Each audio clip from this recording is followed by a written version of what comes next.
Hey y'all, this is Shayna. I'm back with another review, reviewing Married to Medicine, Season 9, Episode 8. And if you're new here, definitely don't forget to subscribe for plenty of content. And I'm just gonna go ahead and get right into it. So we start the episode off with Quad. She's teaching her nephew Mason how to tie his shoes. Contessa meets with her trainer and he's asking her if she cheated on her diet in Vegas. And he knows she has, and he says she has some work to do. Simone is just back to work, and the ladies are just getting back into the swing of things after their Las Vegas trip. So we see Anelia, and she's telling her husband about the Vegas trip. She's going into detail about some of the conversations and things that were said between the ladies. And I'm just like, what happens in Vegas stays in Vegas. But Dr. Karen is like, I don't care about that. I'm worried about making these rules for your parents when they come because they don't respect the rules in the house. And the rules are things like wash your hands after you touch food, clean up after yourself. Like, are these adults? Are these children? And I'm like, okay, if it was my parents, you wouldn't be embarrassing my parents on national TV like this. They wouldn't have been able to come and tell her the camera stopped rolling. But, she just can't take care of her own children. She doesn't have a nanny, so she don't care if they wash their hands or not. She needs her parents there ASAP.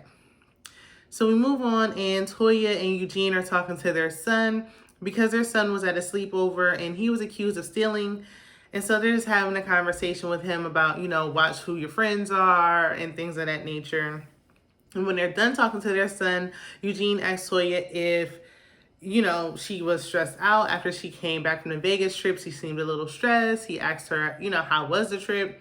And she said she's stressed out because of this situation with the sleepover. And she's like, that's why I've been home all this time. I don't want anyone watching my kids. Why I understand, because I too have always wanted to be a stay-at-home mom. Unfortunately, I wasn't able to do so, but I always wanted to be able to stay at home and get hands-on with my children and give them my undivided attention. But her kids are in school. Both her kids are school age. I think Toya can get a part-time job at this point. She complained about Eugene working while she was in Vegas, like most of the day. And, he's like, I see them. And I understand her concern of seeing them and spending quality time being completely different. But maybe if she worked a little more, he can work less so that they can do things as a family, or he can spend time with his sons. But the kids don't want to hear. They're just like, can y'all please stop arguing? So Heavenly has a follow-up appointment with Dr. Jackie, and Dr. Jackie's excited because she got confirmation that Heavenly has menopause just like she suspected. And so Dr. Jackie wants to do an OShot party. Menopause affects your sex life, things of that nature, so this should help. And so she's going to make a party out of it. But Heavenly is focused on her mom right now. Her mom is ill and she's in the hospital. So she just has her mind on other things. And I think that is part of the reason why Heavenly has been acting the way she's been acting. So Anelia's parents, they do come, and they are very upset about these rules. They rip up the paper. They had the rules in English and in their native language, front and back. They don't care what language you put it in. They don't want to hear it. They said these rules don't apply to them. They're not following them. And Anelia herself said she won't enforce the rules. So they ripped that mess up and was like, whatever, we do what we want. So Heavenly, Contessa, and their husbands show up at Dr. Simone's and Cecil's house. And, they're having to get together to discuss more about this book. And I'm like, we have all these conversations and games and things around this book, but I don't see y'all actually writing the book. Like, less talking and more writing for this book. But, they get there. Contessa is overdressed. She never understands the assignment. I never know what she's dressed for. Dr. Heavenly was dressed casual. Dr. Damon just got off work, so he was in scrubs. Dr. Contessa was in a ball gown. I didn't know what was going on. But the couple sit down for dinner, and Contessa, asks them how they met. And if you're a Married to Medicine fan, we've heard this story before, multiple times, a few seasons back. So, Dr. Damon was giving advice, and he just said, women can cut deep with their words, or words can hurt. And Contessa's like, are you talking about heavenly? I didn't know. I thought he was speaking in regards to relationships, since that's what the book is about, but he could have been talking about friendships as well. He sounded speaking in general. And Dr. and Contessa and Heavenly start going back and forth and going at it. And, Dr. Damon's like, what's going on between y'all? Like, I don't like it. I don't like what's happening between y'all.